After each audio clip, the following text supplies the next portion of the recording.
начин на кој што ќе им компензираме на жртвите, за да не почувствуваат дека се тргнати настрана. Ви благодарам. Следен за дискусија е господин Драги Змијанац, прва детска амбасада во светот Меѓаши. Повелете, господин Змијанац.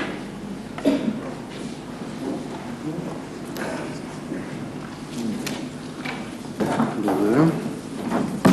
Ке се обидам во рамките на моите 5 минути да го изразам ставот на првата детска амбасада во светот Меѓаши по основ на овој закон. Остварувањето на најдобриот интерес на децата е принцип за кој сите ние како актери за подобар и поправен свет на децата треба да се стремиме вистински, функционално овој систем да го ставиме во максимална заштита, помош и подршка на децата. Најдобро би било доколку нема никаква потреба децата да се појавуваат во улога на сведоци, жртви, осомничени, но знаеме дека тоа понекогаш се случува и затоа е неопходно да постои добар закон кој ќе овозможи да се оствари најдобриот интерес на детето. Законот за малолетничка правда обезбедува законска рамка за заштита на правата на децата, но треба да се даде приоритет на неговото спроведување во пракса. Кадровско до екипирање на центрите за социјална работа, кои имаат исклучително важна улога пред се во превенцијата, за јакната теренска работа на социјалните работници, обезбедување соодветна просторија за работа со деца престапници, сведоци, жртви, отварање воспитни дисциплински центри за малолетници, се само дел од активностите кои треба да бидат преземени доколку сериозно очекуваме да потикнеме одговорно и функционално општество кој ќе даде одговор на новите и стари предизвици со кои се среќаваат децата кои се во судрик со законот. Имаме сознание дека законот за малолетничка правда во пракса не се спроведува во целост. Многу е значено да се внимава како се постапува со децата уште при првиот контакт со нив, со цел тие да немаат погрешна слика и представа за полицајците, адвокатите, судиите и сите други службеници со кои ќе се сретнат.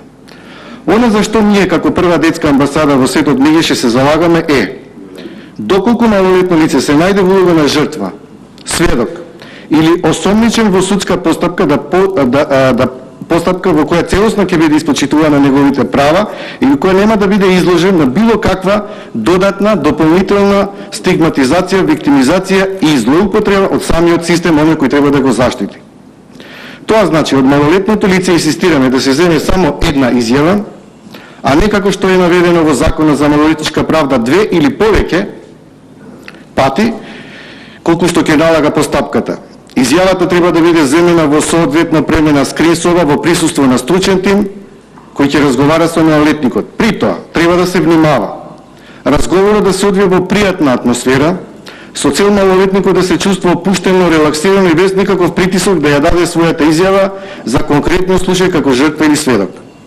Снимената изјава треба да биде доволен доказ за судијата во текот на целата судска постапка, без при тоа малолетникот повторно да се повикува пред судот и да дава изјава за истиот случај.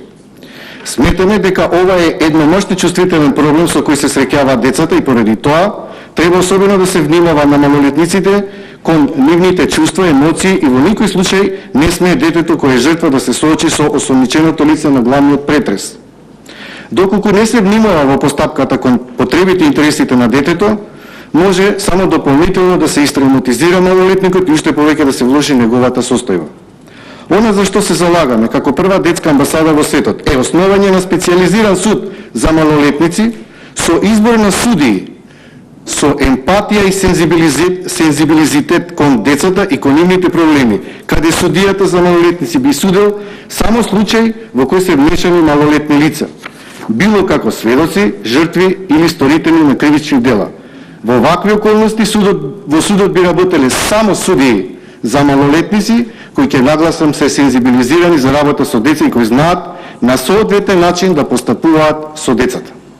Во овој случај каде малолетниците се яват како сторители на кривични дела, исто така треба многу да се внимава како ќе се постапува со нив со цел правилно да се ресоциализираат и да се спречи нивното понатамошно девијантно однесување. Доколку децата се сместат во воспитно-поправни институции, треба да имаат соодветни услови за рехабилитација, а тоа би значило со нив да работи стручен тим кој постојано би го следел нивното однесување.